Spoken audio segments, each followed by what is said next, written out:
Assalamualaikum warahmatullahi wabarakatuh. Kita kali ini akan membahas tentang penalaran deduktif. Ya, cuma penalaran deduktif itu salah satu materi matematik yang saya mengalami kesulitan ya. Jadi kesulitan bisa melakukannya, tapi sangat susah untuk menjelaskannya, itu agak susah. Karena di dalam penalaran itu yang namanya orang menalar, kadang tiap orang itu punya hal yang berbeda-beda cara metodologi menalarnya. Dan juga selain itu juga proses menalar itu memerlukan daya kreativitas. Yang kedua ya pantang menyerah. Tapi yang utama itu pantang menyerah sambil berlatih lah. Jadi kalau sering berlatih, insya Allah ini cepat bisa. Nah, sebelum kita nanti membahas penalaran deduktif, ini masih saya ingatkan kembali tentang beberapa jenis metode pembuktian yang sudah dikenalkan. Jadi model pembuktian itu ada yang pertama itu yang sudah familiar, namanya pembuktian induktif atau penalaran induktif. Mungkin yang pembuktiannya itu yang paling terkenal ya ini, pembuktian induksi matematik. Contohnya sebagai berikut. Jadi misal ada suatu rumusnya ini adalah rumus deret ya, deret aritmatik. Jadi 1 tambah 2 tambah 3 tambah titik-titik sampai n, rumusnya adalah setengah kali n plus 1. Rumus ini benar atau tidak? Nah, kalau kita ingat kembali, yaitu menggunakan rumus induksi matematik. Jadi prinsip induksi itu seperti ini. Kalau induksi itu kita akan menyimpulkannya di belakang. Jadi kita simpulkan itu modelnya nggak langsung, oh ini benar, salah. Jadi kita kalau induksi matematik itu cara menyimpulkannya itu di depan. Jadi dia simpulkan bahwa oh rumus ini benar. Ini loh bukti benarnya, langkahnya seperti ini, seperti ini, seperti ini. Namanya induksi matematik. Cuma model induksi matematik ini sebenarnya paling jarang dilakukan di matematik. Yang paling sering ya deduksi. Contoh logika induksi matematik seperti berikut. Jadi kita memisalkan bahwa rumus ini benar. Kita akan menunjukkan kalau rumus ini juga benar. Caranya sebagai berikut. Kalau induksi matematik, kita memisalkan dulu untuk n sama dengan 1. Jadi kita misalkan dulu untuk n sama dengan 1, apakah betul. Jadi kita substitusikan rumusnya, kita cek. Jajal kalau n-nya 1, rumusnya masih berlaku enggak? Jadi n-nya ini untuk bilangan-bilangan yang namanya juga barisan ya, 1, 2, 3. Jadi bilangan-bilangan bulat yang positif. Jadi n sama 1 benar enggak? Kita coba ya. 1 itu sama dengan, apakah sama dengan ini? N-nya saya ganti 1 ya, setengah dikali dengan 1 ditambah 1 tambah 1 kan 2. Nah, jadi apakah betul? Ini ya, setengah kali 2 sama dengan 1. Oh, ternyata ruas kiri dan ruas kanan itu sama. Jadi untuk suku pertama sama. Sebenarnya kalau induksi kuat tidak hanya suku pertama, suku kedua dicek. Apakah hasilnya 3 itu dari ini, 1 tambah 2 dimasukkan ke situ, apakah sama, suku ketiga dan seterusnya dicek. Nah, jadi kita mengecek. Nah, kalau induksi matematik ini kita yang perlu berikutnya itu adalah kita akan cek apakah untuk yang semua sukunya itu kita asumsi benar. Jadi kita mengasumsi rumus ini berlaku benar. Jadi untuk sampai ketika n sampai dengan k itu kita asumsi benar. Artinya 1 tambah 2 tambah 3 ditambah seterusnya sampai dengan k itu akan berlaku rumus ini. Setengah k dalam kurung k plus 1. Jadi yang rumus ini kita asumsi bernilai benar. Jadi kita asumsilah kalau k plus 1 benar. Kita buktikan. Nah, kalau rumus induksi matematik kita akan membuktikan bagaimana untuk n sama dengan k plus 1 apakah benar. Jadi n sama dengan k plus 1 itu artinya kan gini, 1 tambah 2 tambah 3 tambah seterusnya ditambah k ditambah dengan k plus 1. Ini apakah nanti loh ya, kita akan menunjukkan apakah ini sama dengan setengah k dalam kurung K plus 1. Nah, apakah betul rumus ini? Nah, ini akan kita buktikan. Nah, kalau metode ini saya biasanya membuktikan dengan cara ini. Nah, ruas kiri yang sebelah sini akan saya buktikan sama dengan ruas sebelah kanan. Jadi saya mainnya itu dari ruas sebelah kiri. Jadi saya akan menunjukkannya dari situ. Nah, bagaimana cara membuktikannya? Perhatikan rumus berikut. Perhatikan bentuk berikut. 1 tambah 2 tambah 3 tambah seterusnya sampai dengan K ditambah K plus 1. Akan saya tunjukkan kalau rumusnya itu berlaku. Nah, caranya gimana? Tadi sudah diketahui kalau 1 tambah 2 tambah 3 tambah titik-titik sampai dengan K itu nilainya sama dengan setengah K plus 1. Kita tunjukkan kalau ruas kiri ini nilainya sama dengan ruas kanan yang ada di atasnya itu. Ya, kita tunjukkan dulu. Nah, ini sampai K nilainya kan sama dengan ini. Nilainya sama dengan setengah, oh maaf ya, saya ralat yang ini, yang atas itu bukan ini, setengah rumusnya ya, yang akan kita tunjukkan nanti ini K plus 1 dikali dengan K plus 2, nanti akan tunjukkan ini. Nah, diketahui 1 tambah 2 tambah 3 dan seterusnya sampai K itu nilainya sama dengan setengah K plus 1 yang ini. Nah, nilainya sama dengan itu, setengah K dalam kurung K plus 1. Nah, ini kan yang ini saya beri dalam kurung aja ya, yang besar aja. Nah, nanti nilainya akan ditambah dengan K plus 1 kan masih ada sisanya ya. Jadi yang merah ini ditambah dengan yang ini K plus 1. Yang merah ini nilainya sama dengan setengah kali K dikali K plus 1. Nah, kedua ruas ini, perhatikan kedua ruas ini mengandung K plus 1. K plus 1 nya akan saya keluarkan. Jadinya gimana? Jadi supaya K plus 1 keluar, ini jadinya seperti ini.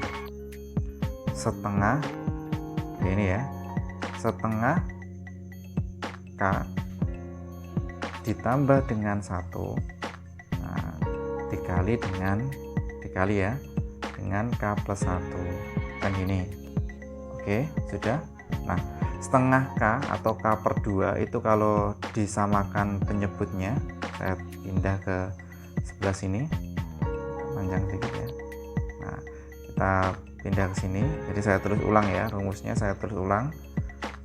1 tambah 2 tambah 3 dan seterusnya tambah K plus 1, sementara hasilnya sama dengan tadi ini, setengah K ditambah 1 dikali K plus 1. Nah, setengah K tambah 1 ini kita samakan penyebutnya ya, kita samakan penyebutnya, jadi K per 2 ditambah dengan 2 per 2, kan 1 itu 2 per 2 dikali dengan K plus 1. Berarti gimana hasilnya? Hasilnya sama dengan berikut. Ini hasilnya K plus 2 per 2 dikali dengan K plus 1. Kalau begitu kita tata dulu. Setengahnya kita keluarkan, K plus 1 nya saya taruh di depan, K plus 1 dikali dengan K plus 2. Nah, kalau model seperti ini maka disimpulkan gini. Jadi untuk suku pertama benar, suku ke K betul berlaku seperti ini. Untuk N sama dengan K plus 1, oh ternyata nilainya sama, jadi nilainya ternyata benar. Nah, jadi artinya untuk K plus 1 juga mengikuti rumus yang ada di sini. Jadi mengikuti setengah N plus 1. Jadi ketika dimasukkan K plus 1, N nya kan diganti K. Ya ini nanti yang pertama nanti ini sebagai N. Nah, ini kan sebagai N plus 1. Karena kenapa kok jadi N, Pak? Ya, intinya seperti ini kalau induksi. Jadi ada rumus itu diketahui benar, kita akan membuktikan kebenaran rumus tersebut. Jadi suku pertama kita cek benar, suku sampai K benar, K kita tunjukkan kalau K plus 1 juga benar. Jadi kita misalkan suku K itu benar, suku K plus 1 benar. Itu seolah-olah seperti ini. Jadi kalau misalkan suku 1 benar, berarti suku kedua benar, suku ketiga benar, suku keempat benar, dan seterusnya. Karena apa? Karena kalau suku K benar, suku K plus 1 itu benar juga. Jadi seperti logikanya seperti itu. Nah, lain lagi dengan penalaran deduktif. Jadi penalaran deduktif itu sedikit membutuhkan daya nalar yang tingkat tinggi. Kita berikan contoh. Ini mohon maaf bahasa Inggris karena saya malas untuk menerjemahkan ya. Nah, ada beberapa pernyataan. Kita disuruh menyatakan pernyataan yang ada tanda tanyanya seperti yang ini. Nah, kita disuruh menjawab. Seekor kucing adalah, jadi kucing adalah binatang domestik. Indonesianya seperti itu. Perhatikan yang A. Kemudian ada pernyataan yang kedua. Fluffy adalah seekor kucing. Jadi pernyataan pertama itu gini. Kucing itu adalah binatang domestik. Pernyataan kedua, Fluffy adalah kucing. Maka yang tanda tanya ini harusnya gimana? Ya harusnya jawabannya itu adalah Fluffy is domestic animal. Nah, jadi kita bisa menyimpulkan. Jadi kalau ada anggaplah Fluffy itu anggora ya.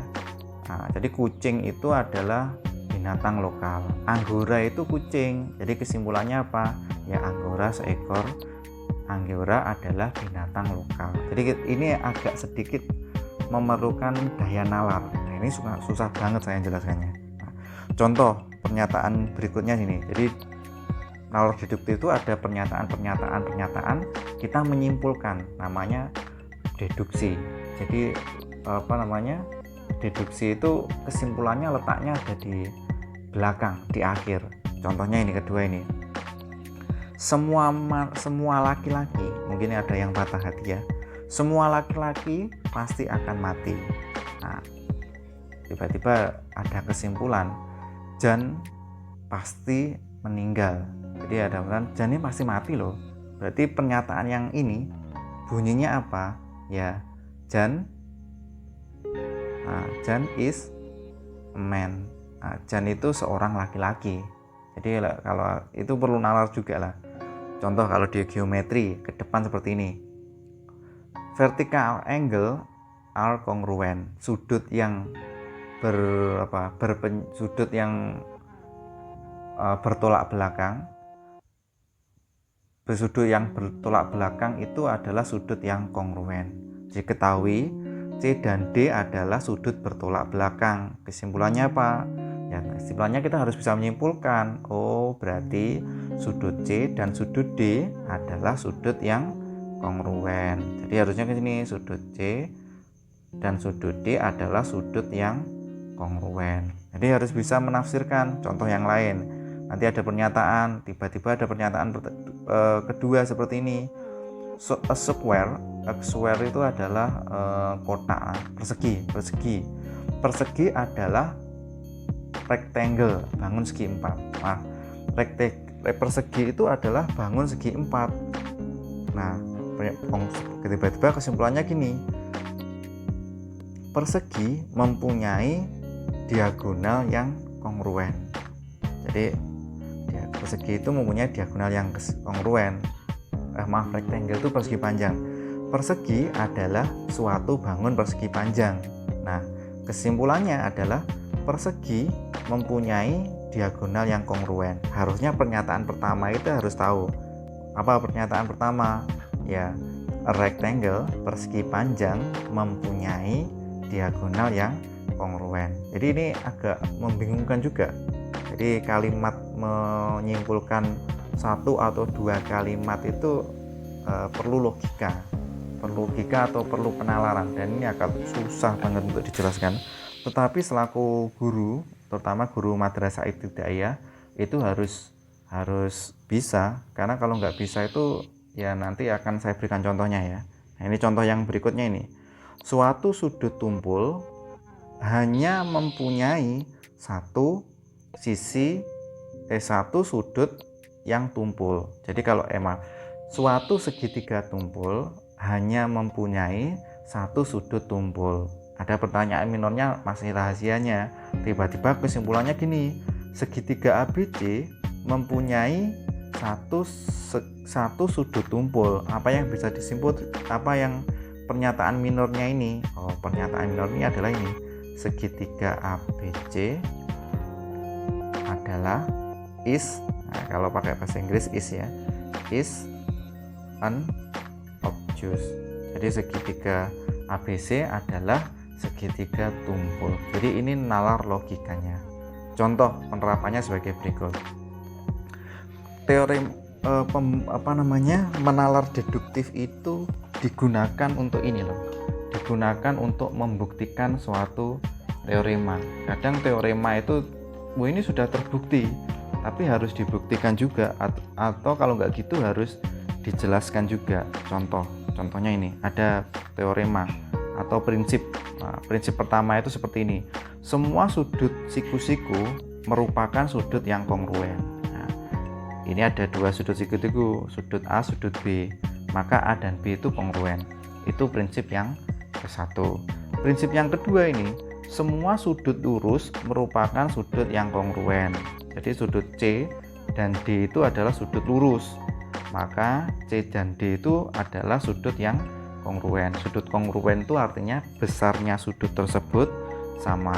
Nah, kalau ini ada lagi dua sudut yang komplement pada sudut yang sama merupakan sudut yang kongruen. Jadi A dan B itu kongruen pada sudut yang sama, yaitu sudut X.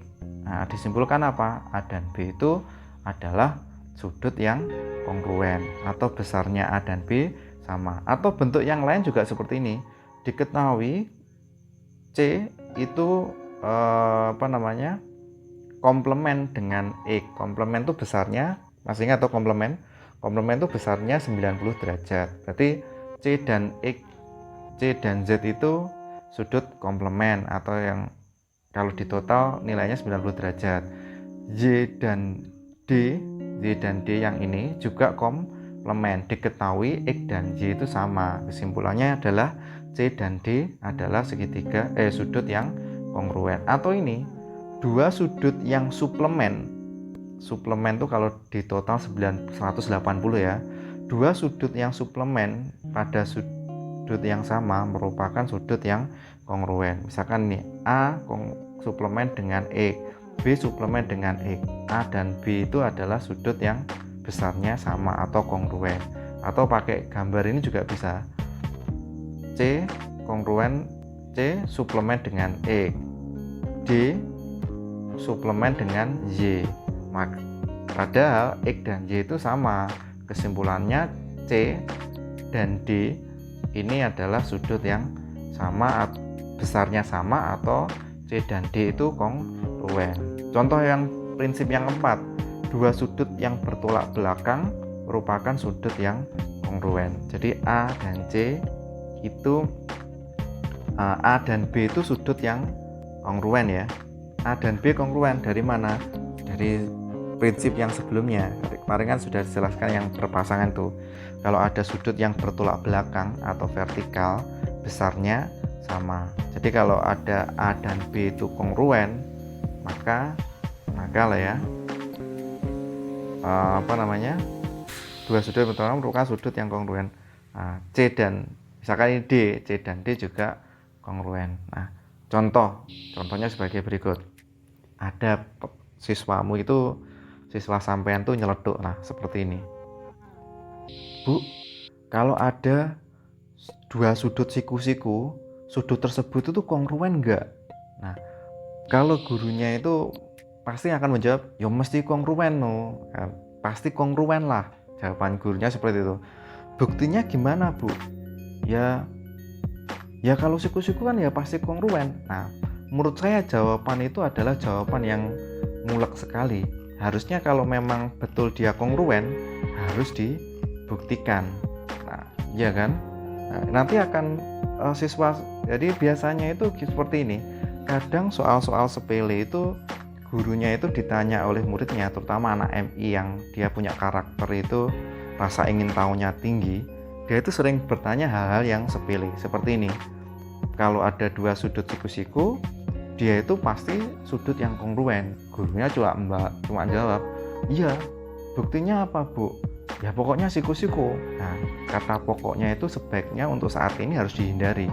Jadi panjenengan harus selaku calon guru itu harus bisa menalar dari mana, bagaimana cara membuktikannya kepada siswa. Jadi di sini ada suatu soal, suatu permasalahan, muridnya itu tanya kalau ada dua sudut siku-siku, pasti sudut tersebut adalah sudut yang kongruen. Bagaimana cara membuktikannya? Nah, ini gunakan beberapa hal yang perlu diketahui. Jadi diketahui ya.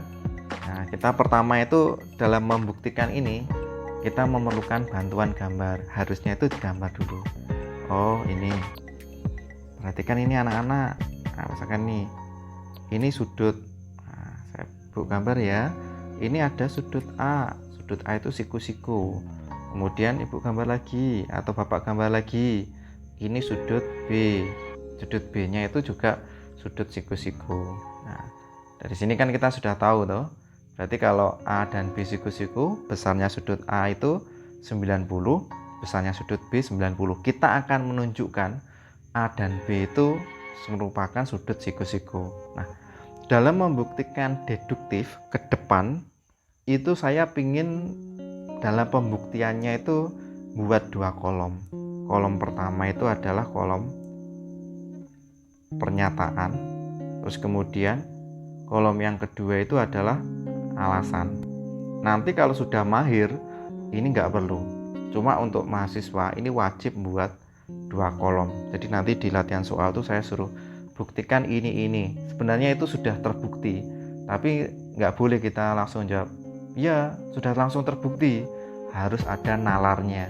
Nah, caranya itu buat dua ini. Saya berikan contoh bagaimana cara menjelaskannya. Kalau bacanya gini, saya beri pernyataan yang pertama. Nomor 1 itu pernyataan yang pertama ya. Sudut A dan sudut B siku-siku. Nah, alasannya dari mana, Pak? Kok bisa mengatakan A dan B siku-siku? Ini alasan diketahui dari soal. Dari soal kan tadi mengatakan itu. Betul ya? Kemudian pernyataan kedua saya itu seperti ini.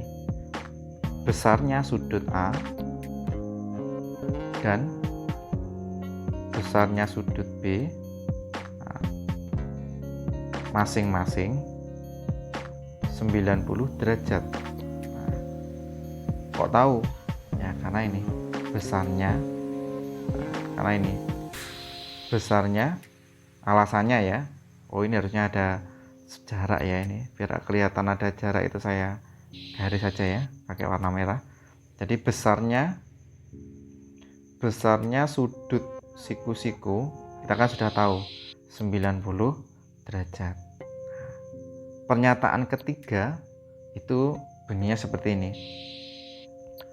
M sudut A sama dengan M sudut B. Karena kita nggak bisa tatap muka, saya ingin tulisannya itu bisa mewakilkan sampean, mewakili pernyataan sampean.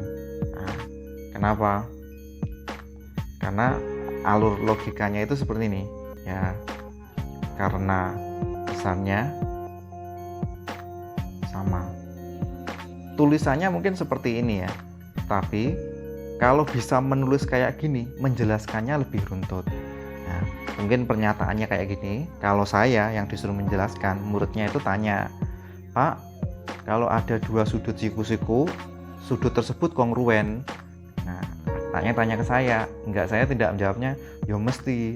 Kenapa seperti itu? Ya pokoknya siku-siku. Enggak, jawabnya enggak seperti itu. Caranya gini.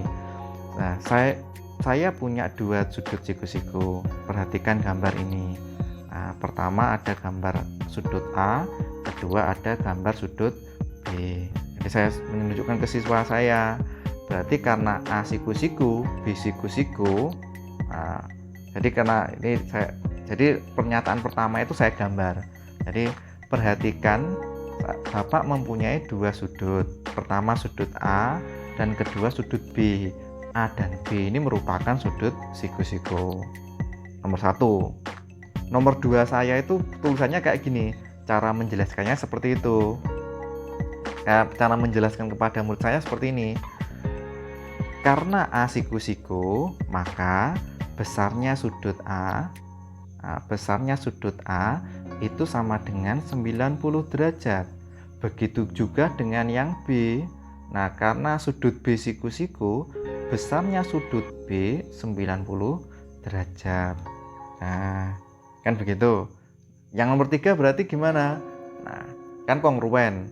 Nah, dari sini apa yang bisa didapatkan? Besarnya sudut A 90 derajat, sudut B 90 derajat.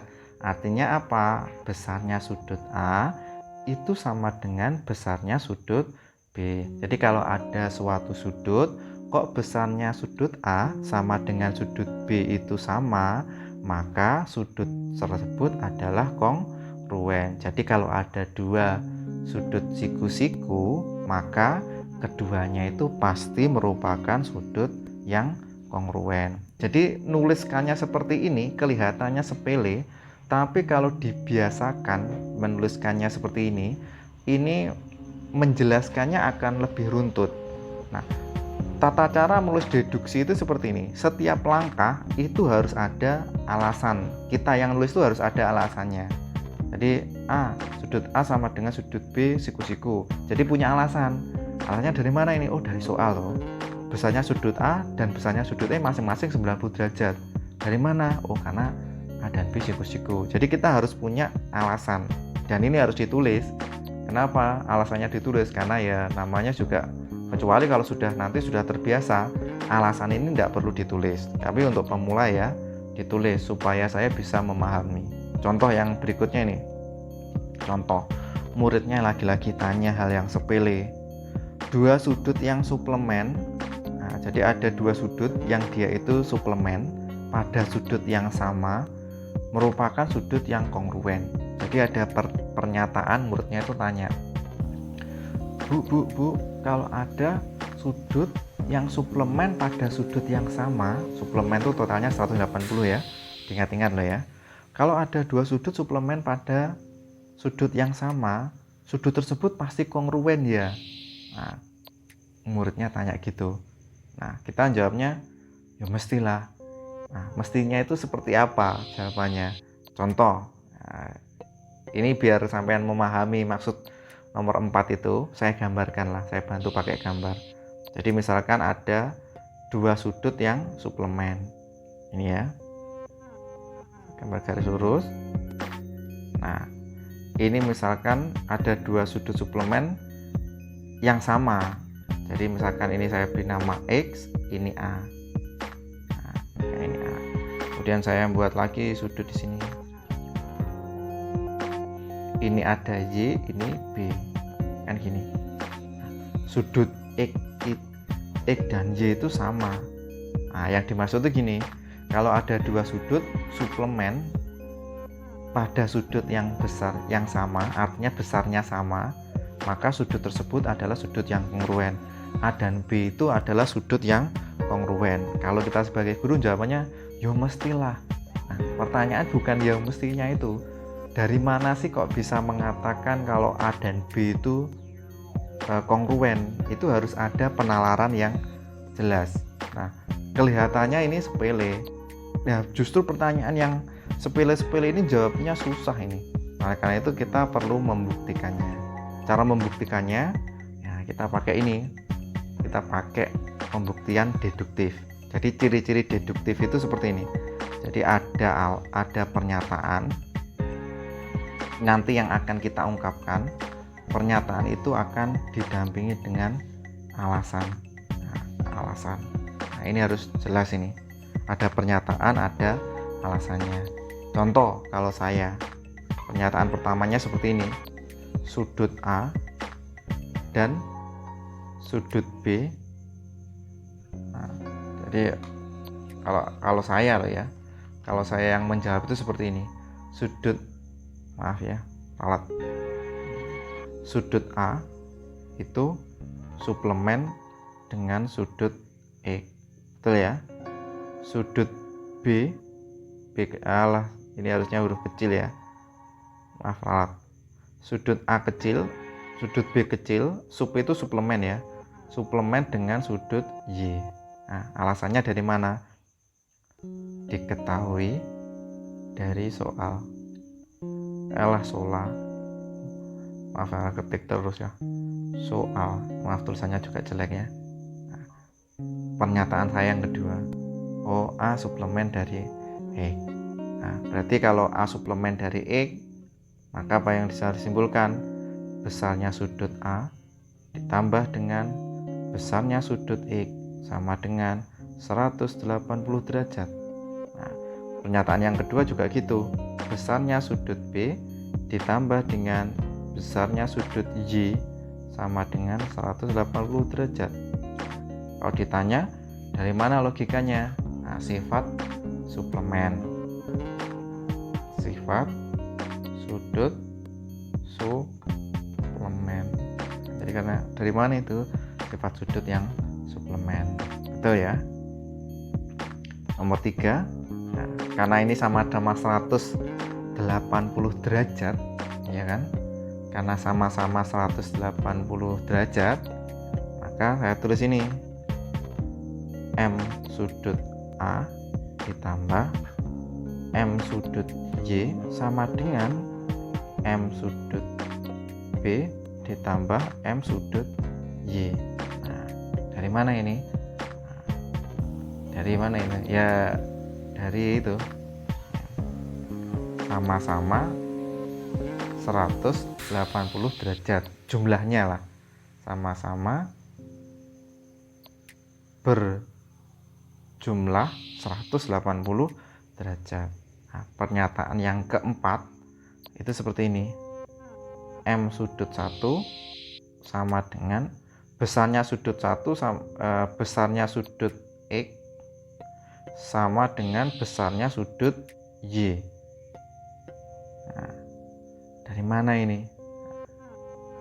Diketahui dari soal. Kan tadi soalnya itu adalah suplemen pada sudut yang sama. Kalau X dan Y-nya itu sama, maka apa yang bisa disimpulkan? Nah, kalau ini yang pernyataan yang ketiga itu kalau saya kurangi X dan Y atau saya kurangi X karena X dan Y-nya sama ya, maka disimpulkan bahwa besarnya A sama dengan besarnya sudut B. Nah, dari mana? Dari pengurangan.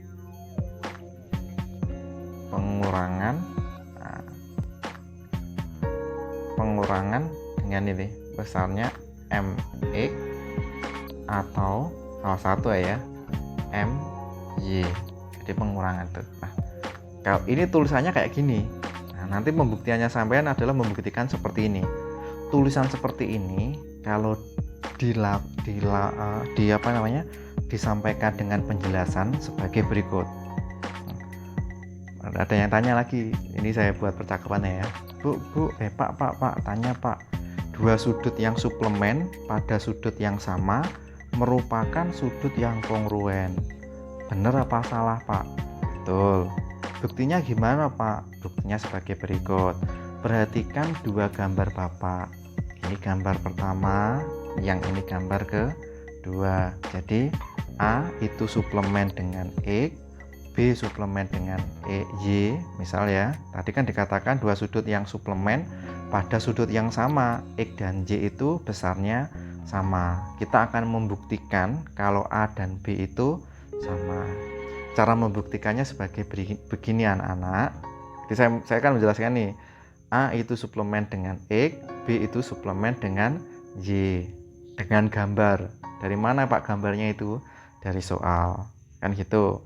Nah, saya menjawab dengan pernyataan kedua. Nah, karena A dan X itu suplemen, maka apa yang bisa disimpulkan? M sudut A ditambah dengan M sudut X sama dengan berapa? 180 derajat. Kalau yang ini berapa kira-kira? M sudut B ditambah M sudut Y sama dengan 180 derajat. Paham anak-anak? Wah, anak-anak mesti paham langkah kedua ini. Nah, langkah ketiga itu gimana, Pak? Langkah ketiga itu gini. Karena ini sama-sama 180 derajat, bisa disimpulkan apa? Besarnya sudut A ditambah besarnya sudut X sama dengan besarnya sudut B ditambah besarnya sudut Y. Kan gitu. Nah, betul ya. Nah, karena sama-sama 180 derajat. Yang nomor 3 itu. Yang nomor 4 saya bilang gini. Lah, kalau dari soal X dan Y itu kan sama. Jadi besarnya X dengan besarnya Y itu sama. Kedua ruas nanti akan Bapak kurangi dengan X. Karena sama ya. MX dikurangi X kan 0. Kalau MY dikurangi X 0. Kok bisa 0? Karena MY dengan X itu sama. Apa yang bisa disimpulkan? Nah, yang nomor 5. Yang bisa disimpulkan apa anak-anak kalau gitu? Yang bisa disimpulkan adalah besarnya sudut A nanti akan sama dengan besarnya sudut B. Nah, itu cara menjelaskannya. Nah, kalau diucapkan secara lesan. Cuma karena nanti nggak bisa lesan, pembuktiannya itu adalah berbasis tulisan. Pertama yang perlu saya bahas itu adalah langkah-langkahnya itu harus urut. Yang kedua, tiap langkah itu harus ada alasan. Itu merupakan ciri khas penalaran deduksi. Pak, ini langsung bisa nggak, Pak? Ya, ini perlu waktu. Jadi seperti nalar seperti ini memerlukan waktu dan ini harus dipelajari. Biasanya itu kalau nalar deduksi itu bisa, soal matematik apapun itu pasti juga bisa. Mungkin sementara itu dulu dari saya untuk nalar deduksi saya cukupkan. Wassalamualaikum warahmatullahi wabarakatuh.